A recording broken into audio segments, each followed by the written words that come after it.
Hi guys, and welcome back to Bella's Books. Thank you so much for clicking on this video. I am so excited because I have done an online book order. I have high hopes for all of these books, so I thought today I would just talk you through them, show you what I've got and why I'm really excited to read them. Before we get started, please don't forget to like and subscribe for more book related content. You can also follow my Instagram at Bella's Books. I post every couple days about what I'm reading, general updates, book reviews which don't quite make it to the YouTube channel.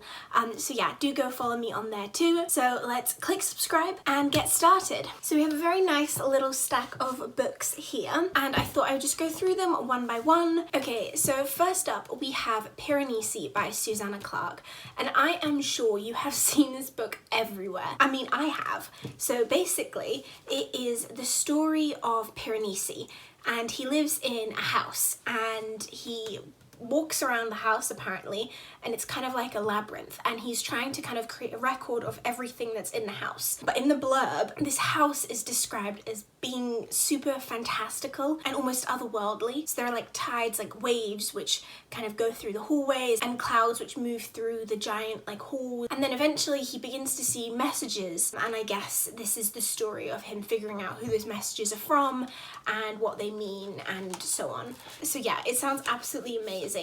It is fantasy, obviously, and I am just so excited to read it. My favourite book in the world, all-time favourite, is The Starless Sea by Erin Morgenstern.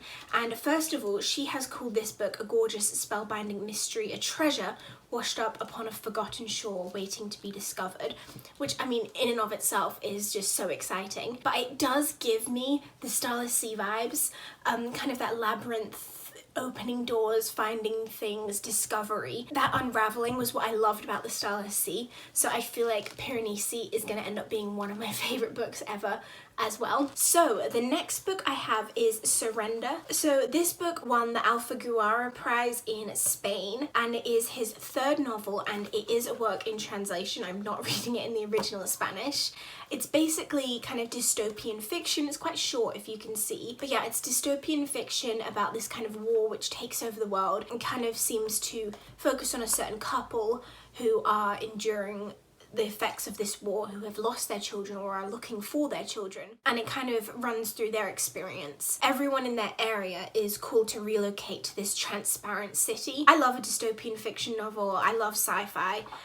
So I am very much looking forward to reading this. I'm hoping that it'll be like Handmaid's Tale vibes. I'm also really excited about the fact that it's in translation. I have not read much Spanish literature, if any. I think I've read some South American. I like reading translated literature because I often feel like literature in translation has very different writing styles because it retains the way that writing is like in that language. So you get exposed to a brand new way of reading and way of writing and a way of almost absorbing information, which I think first of all improves your reading but also has the potential to improve your writing because you're learning more techniques and things like that. So up next we have The 10,000 Doors of January by Alex E. Harrow, and I have been so excited to read this book. There's this woman or this girl who is called January, and she lives I think her guardian is this very rich man named Mr. Locke. She kind of goes around his mansion.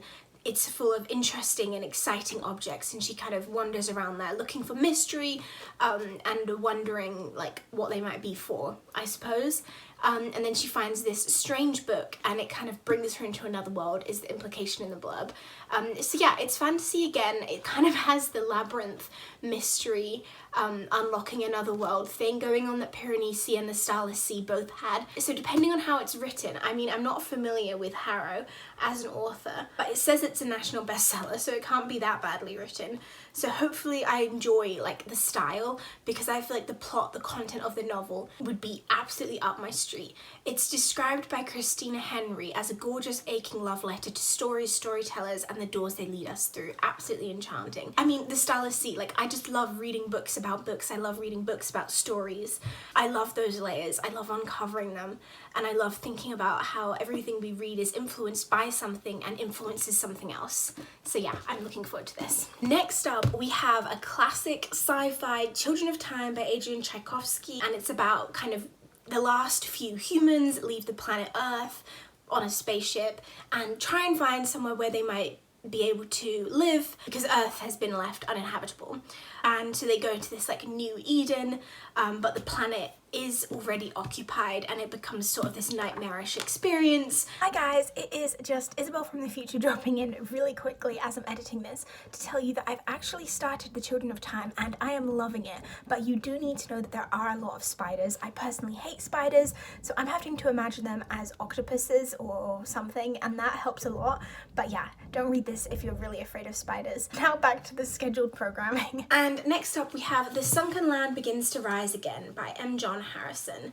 I picked this up kind of last minute. It is about two people who are in a relationship together, Shaw and Victoria, and I get the impression that it is kind of realistic fiction.